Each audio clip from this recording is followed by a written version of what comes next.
Mesdames et messieurs, bonjour et bienvenue dans cette première édition de la journée. Et comme vous le savez, hier dimanche, c'était le deuxième tour de l'élection du président de la République en commune 4 à Lafia-Bougou, centre du lycée Mamadou Sarr. C'est là qu'a voté le président de la République, Dioncounda Traoré, en compagnie de son épouse.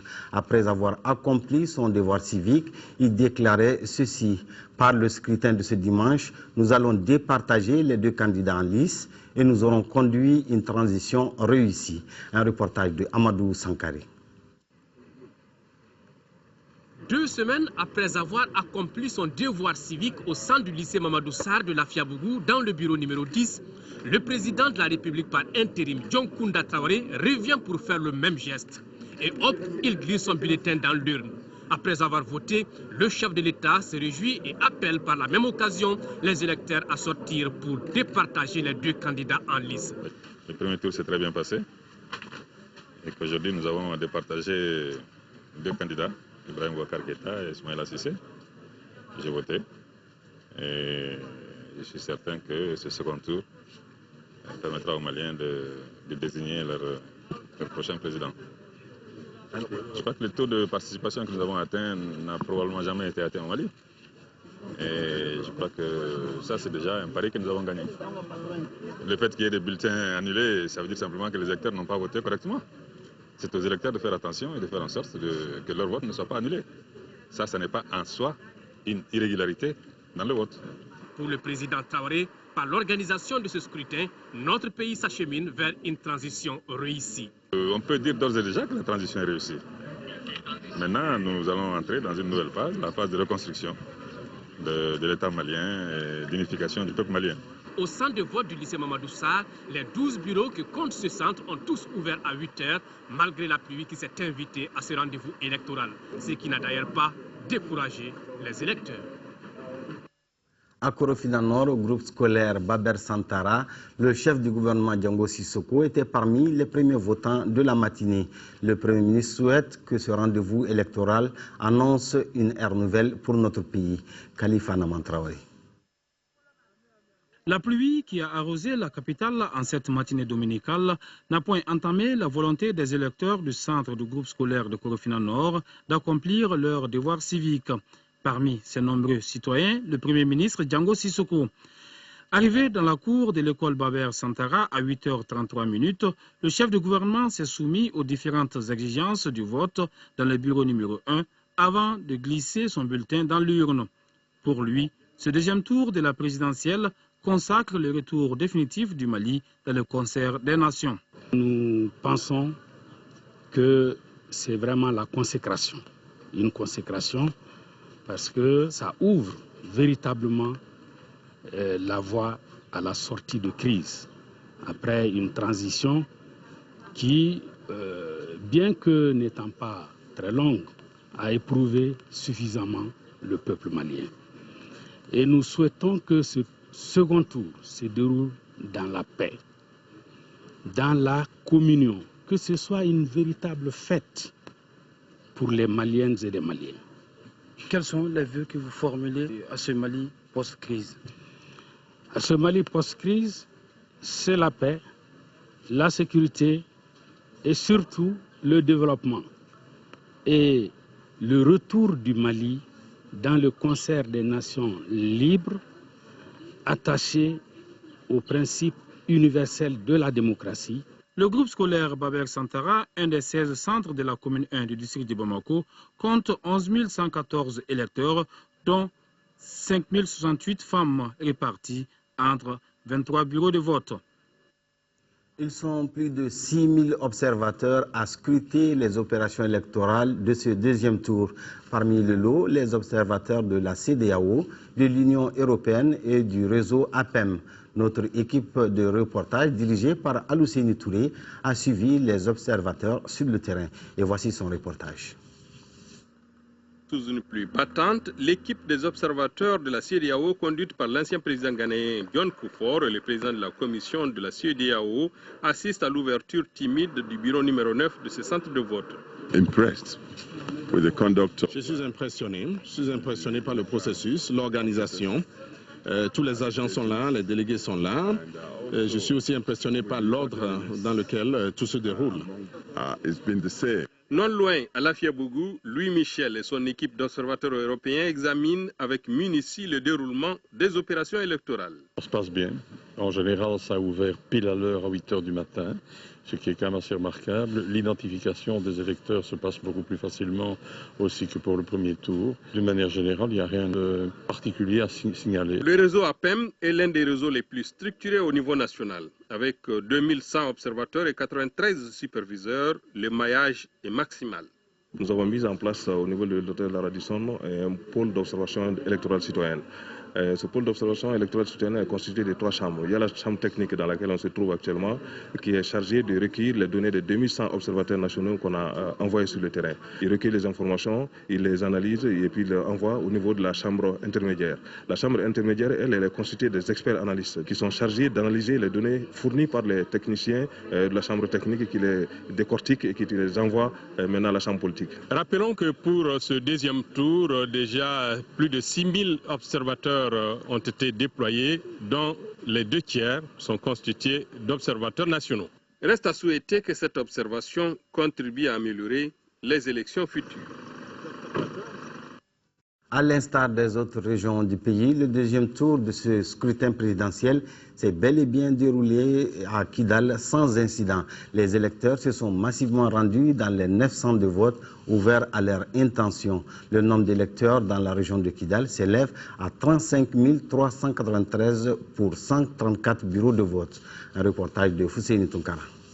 Le premier tour de l'élection présidentielle dans la région de Kidal s'est déroulé à hauteur de souhait, tant sur le plan organisationnel que sécuritaire. Cette réussite dénote de l'engagement des groupes signataires de l'accord de Ouagadougou, l'aménagement, l'opération Serval et le gouvernement malien. Cet engagement vient d'être confirmé pour cette deuxième et dernière phase du vote pour élire celui qui dirigera le Mali les 5 années à venir. Le coup d'envoi de ce vote a été donné dans le bureau numéro 17 assise à l'école BAM par le colonel Adaman Kamisogo, gouverneur de la région de Kidal. Au premier tour, il y avait une inquiétude de part et d'autre, mais aujourd'hui cette inquiétude est levée et vous voyez les électeurs sont en train de venir à masse. Je crois qu'il y aura vraiment une nette amélioration. Je remercie vraiment toute la population de Kidal parce que je l'ai toujours dit, quand il y a vote, c'est que les populations ont accepté de venir voter. Si les populations n'acceptent pas de voter, il ne peut pas avoir de vote. Et aussi, il y a des mots envers les forces de sécurité, et surtout au Serval, les forces armées maliennes et l'AMISMA. Ces rendez-vous électoraux se déroulent en présence des observateurs nationaux et internationaux et de la CENI. Je puis dire que l'engouement est de mise. Ça augure d'un fort taux de participation par rapport au premier tour. Bien sûr, par rapport au premier tour. Les délégués de la CENI sont déployés dans tous les bureaux de vote de la région de Kidal. En 8e région, ce deuxième tour a enregistré une grande affluence dans les 9 centres de vote, plus qu'au premier tour. J'en suis très fier, je viens d'accomplir mon devoir civique. C'est tout ce qu'on demandait et nous espérons que maintenant les situations seront en place. À Kidal, 134 bureaux de vote ont été ouverts pour 35 393 électeurs potentiels. Les Maliens unis autour du même objectif, celui de faire de cette élection une très grande réussite. Parmi les initiatives prises dans ce sens, aider les électeurs à mieux s'orienter vers leur bureau de vote. Une opération qui a fait ses preuves au premier tour et qui a été rééditée pour ce second tour. Les mêmes acteurs étaient encore au rendez-vous. Agents de la délégation générale aux élections et bénévoles. Kadiatou connaît aussi et voici son reportage. Ils étaient plus de 600 pionniers dans les centres de vote pour aider les électeurs à retrouver facilement leur bureau de vote lors du premier tour de l'élection présidentielle sous l'initiative du ministère de l'administration territoriale. Dans les centres de vote que notre équipe a sillonnés pour le second tour, les hommes au béret rouge et leurs foulards aux couleurs du Mali étaient carrément absents. Juste après le premier tour, nous avons effectué beaucoup de démarches pour voir comment est-ce que nous pouvons continuer ce travail. Mais malheureusement, nous n'avons pas été invités cette fois-ci à être sur le terrain. Qu'à cela ne tienne, sur le terrain, nous avons quand même rencontré d'autres agents comme ceux de la délégation générale aux élections DGE, présents pour aider également les électeurs. Ici, au centre du groupe scolaire de Banankabougou, en commune 6 du district de Bamako, malgré la pluie, ils étaient présents depuis 7 heures. Sur le code barre, on met le code barre sur la carte et puis on clique sur les recherches. Voilà, la personne est sortie. Le bureau de vote est là. Il est dans le bureau de vote 16, le groupe scolaire de Banankabougou. À notre passage au centre du lycée Mamadou Sarr, le constat est le même. Moi, mon rôle, c'est d'orienter les électeurs, leur montrer leur bureau de vote et leur lieu de vote. Outre les agents de la DGE, nous avons également rencontré un groupe de bénévoles dans le centre de Sébenikoro. Ces bénévoles cherchaient les bureaux de vote des électeurs grâce au SMS. Par contre, dans certains centres éloignés de Bamako, comme ceux de Tsikoroni et de Kalabambougou, les électeurs étaient laissés à eux-mêmes. Aucune trace de bénévoles ni des agents de la DGE. En tout cas, toutes les dispositions ont été prises au niveau des centres de vote pour guider les électeurs afin de leur faciliter la tâche. Ce rendez-vous électoral a été une occasion de grande mobilisation pour les Maliens. Ils sont sortis massivement, souvent malgré leur âge avancé ou leur handicap. Tous animés par la même détermination, participer à la reconstruction et à l'avènement des Mali démocratiques. L'équipe de reportage dirigée par Mohamed Ould Mamouni a suivi le vote de certains d'entre eux. Et voici son reportage. Jour de vote à Bamako. La pluie qui s'est invitée à la fête a laissé des traces, rendant difficile du coup l'accès à certains bureaux de vote, surtout aux personnes vulnérables. Mais cet état de fait n'a pas découragé Massaran Traoré, une vieille dame de 94 ans, à aller voter.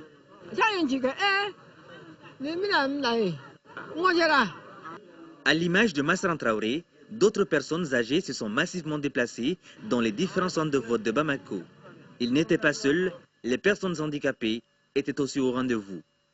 Un seul sentiment les anime, celui d'avoir accompli son devoir civique. Tant qu'on a le sentiment d'être vraiment une vraie citoyenne, ben, on ne doit pas rater de telles occasions, malgré l'âge. Je suis venu parce que c'est la citoyenneté. Nous, on est les Soudanais, on connaît ce que c'est que la citoyenneté. Voter n'est pas permis à tout le monde. Mais si nous avons la chance de faire ça au Mali, jamais on ne laissera notre citoyenneté pour quoi que ce soit. On wetera. On boira sanjin na kumina. Bogonna. Jamana kadla. Adla ko nyuma me mimbulu. Ambe ala deli ola. Okma beka kauni. Cette dame, avec son panier de la ménagère, fait le rang. Mais détrompez-vous, on n'est pas au marché, mais bien devant un bureau de vote. Non loin de là, précisément à Sébenikoro, un centre de vote est inondé par la pluie. C'est un parcours de combattants qu'il faut faire pour accéder au bureau de vote. Ce monsieur a attiré l'attention de notre équipe de reportage. Jugez-en vous-même. Et que dire de cette femme, joyeuse d'avoir pu voter. Fin de cette édition. Merci de votre aimable attention.